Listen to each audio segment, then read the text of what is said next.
was a brief description of his goal, for each unleashing a heaven within. On the roof of the Center of Excellence Valor, and the MCA Commander Williams were in a discussion. He lit a cigar and began to speak.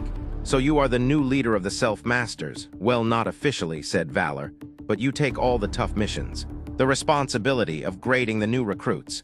"Sure do. I take it you miss the old guy." "We all do," said Valor. "Me too, kid." "So what's on your mind, Mr. Williams?" "You know, there was a rumor that a water beast the size of an airplane existed, destroying cruise ships and eating passengers. I know sounds kind of far-fetched. Why call me if it's just a rumor? I wish it was just a rumor, a kid. Take a look at this." He showed Valor the incident on a small view screen. "What do you expect me to do against that thing?" "Figured you could blast it with that sword of yours. We can't get in close enough without scaring it off." Valor replied, "I can't imagine that thing feeling fear. Maybe it's just going home. Any idea where that is?" Willems rubbed his beard. "It's funny we can go into outer space, but we can't go to the depth of the ocean floor. I wonder what's down there." "Wait a minute, did you say blast it with the sword?" Valor looked at the sword. "This thing can shoot." Alex used to fire some negative energy blast with the blade. Used to joke about the people around him, actually fed its strength. Really, he must meant the people of the city. "I won't be much help until I figure out how he does it." How he did it. "Okay, until then we will do what we can, don't take too long. Or there won't be anyone left in the Mid-Islands." Elsewhere, Team Defenders are at a kick and fist tournament. The excitement is in the air as they step on the scales and match fighters. Team Mountain is on the scene. They are the reigning champions, even defeating Alex and Valor in the years of early competition. Over time, Alex and Valor settled the score, outperforming Team Mountain round after round. The opposing team are rumored to be on a number of performance drugs. That was the name of the game. It was only 9 minutes of combat, but somehow things were taken very, very seriously. Teams would let the results of such competitions define them as a person. If you won, you were a winner, but if you lose, you are a loser. Wisdom of older warrior said differently. You either win or you learn. It was a philosophy that took the bite out of losing. Alex inwardly never believed it. To win means to live, and to lose is the equivalent to death. He had died once before his actually death. Now the legacy continued. Battles would start. Heroes would rise and fall, defining their lives by one moment in time. The path of a warrior was arduous. The warrior within is the hardest to conquer. In the center, Valor focused on harnessing negative energy from others. The casual slick remarks from his allies, the scorn from the BPS, the white-hot hate from enemies, and he found other occasions of negativity to harness and grow his strength. Ex-girlfriends, who were sluts in disguise, the lies, the manipulation. Everything began to mount. How could Master Alex hold all this in without exploding? He kept a genuine smile on his face all the time, but hid a mountain of power within. Valor felt of the cortisol rising in him. It began to feel strange, like a foot on the gas pedal going nowhere, yet boiling in his blood. How could you transfer the energy into the sword? And then it happened, the energy gathered into his hands. He gripped the blade and ran through the center, as if he was holding a bomb. Onlookers were puzzled. He made it to the roof and pointed the blade upward. The blast shot from the sword immediately. It traveled, striking a blimp and setting it on fire. "By the great," he said, and ran back to get a skycruiser. The blimp was going down over the water. Damn. Elsewhere, the Black Queen's son was watching a view screen programs of heroes who fought against oppression. Some were huge, muscles laced their bodies. Some were fast and lean. Some were smart. They're all types, but they all had one thing in common. They took a stand against injustice, even if it cost them their lives. If the Black Queen caught him watching such things of inspiration, she would be very, very upset. She couldn't find out his new inspiration. Out at sea, there was a celebration. The Jungle Jack cruise ship was a party for the ages, hundreds of rooms, food, music, and every type of pleasure, known to man and woman. The entertainment was second to none. Newlyweds littered the ship along with countless singles. The celebrations would roughly be a 2-week ride. There were no children on board. All were left with family or caretakers. Everyone was having the time of their lives. Underwater, a giant creature was stirring. The hand came up and grabbed into the side of the ship, making holes. Water flooded the lower levels, and the people were in immediate panic. Some fell overboard. The entire ship was lifted out of the water and turned toward a giant, scaly, skinned mouth.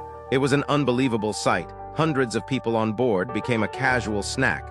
The ship was crushed as easily as one would crush an empty soda can. Everyone on board, celebratory acts became nothing at all. Master Lunara was in her living quarters. It was filled with visitors. Gifts, hugs, and nurturing words of support. All of those she healed over the years waited in line for a chance to show her love and respect to her. Her body was becoming more and more frail by the week. Friends of those healed also lended their support. Master Lunara of the Self-Masters was loved and respected by many. She was the center's heart and soul in many ways. A picture of her and Alex hung on her wall. Videos of her belt test constantly playing. It was the days when the biggest danger to the city were simple gangs and muggers. No global superpower tyrants, no lords of the underworld rising to the surface of man's world. Martial arts training seemed to ease the mind and give one a stable sense of self.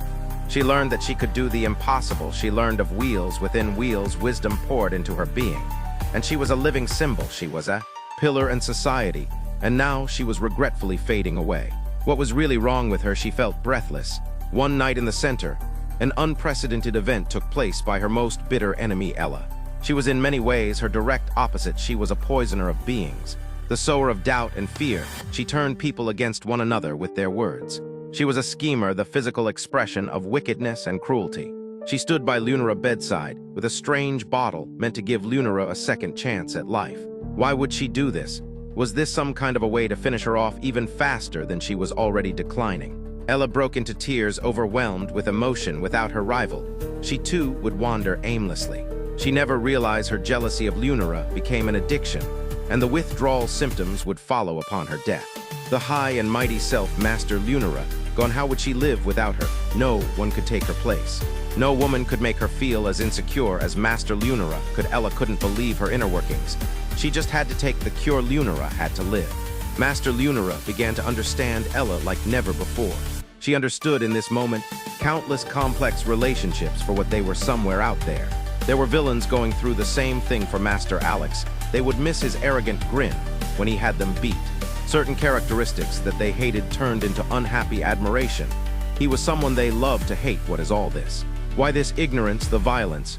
The destruction stories of Earth holy books stated that God's right-hand angel got jealous of him and became the devil. This devil became a liar who persuaded Eve, the first woman, to disobey God. This screwed up everything until the end of time. Jealousy, and disobedience. Valor came to visit Master Lunara. He picked up and examined the curious bottle. Somehow he knew who it was from. They began talking about their missions they spoke about. Is it even worth it in the end? And she tells him, yes. Even without the lines of people coming to see her on her deathbed, it would be still worth it. She also said, just knowing you're doing the right thing from person to person is enough. She said, being on the side of good exposes you to miracles others only dream about, and in time your actions become miracles for the everyday people around you. How are you adjusting to the sword? I got to say, it's much more than I bargained for. Valor twirled the blade in his hand. I'm supposed to stop some giant dinosaur thing with it tomorrow. She sensed a tiny slither of doubt emanating from the self-master. You can do it, Valor. You're a gifted student. You will soon be an unrivaled master among us. I just wish the others were still here, said Valor. Sometimes life throws us curved balls. Valor read into her last words. Master Lunara, the team needs you. We need your support. I don't see us lasting very long without you.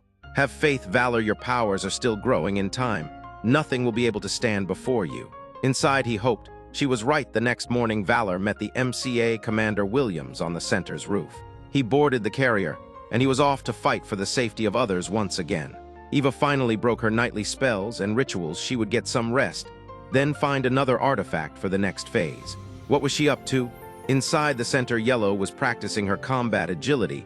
Inside the training hall, the programs are complex, and manifold audio explosions, knife slashes, and commands came out at random intervals. She thought about Ratio and how long she hasn't seen him. Their breakup was simply because of distance, a mutual decision. Remember their time machine adventure, and how close they had gotten. They were gone from our world for 5 minutes, but over 9 months passed in their time. They survived in that cruel world off each other's love. She thought about the hustle and bustle of city life. Could it be the destroyer of love? The fast-paced technological advancements make you overlook the simple and rewarding. She wondered if circumstances were more important than individual feelings. Did circumstances dictate love? To a hungry man, an average meal would be outstanding, and to a privilege-over child would criticize the same meal. Suddenly, a painful thought ran into her head. She was the only woman around on their adventure. Here women were a dime a dozen. Another one celebrating their 18th birthday month after month. All young, all beautiful, and full of life. She was in her late 20s and could pass for a model herself, but is that it? Is that it? Did Ratio need variety in his life? He hardly comes to the center of excellence, even before the recent tragedy of Alex's death. Suddenly, she became very, very sad. She could always count on Master Lunara to cheer her up, but she has problems of her own. She's literally dying. Her power blown out like a candle in a fierce wind. She would have to deal with her feelings on her own. Elsewhere, Black Queen's youngest son was in the library reading old history books. He was roughly 7 rotations old. The boys was surrounded by books in the world around him, a blur, until he noticed something. A young girl a little older than him, roughly 13 years old. She wore a yellow dress and yellow hat. Her freckled face as cute as a button to him. She seemed to come from another world, not this disgusting bucket of sin. He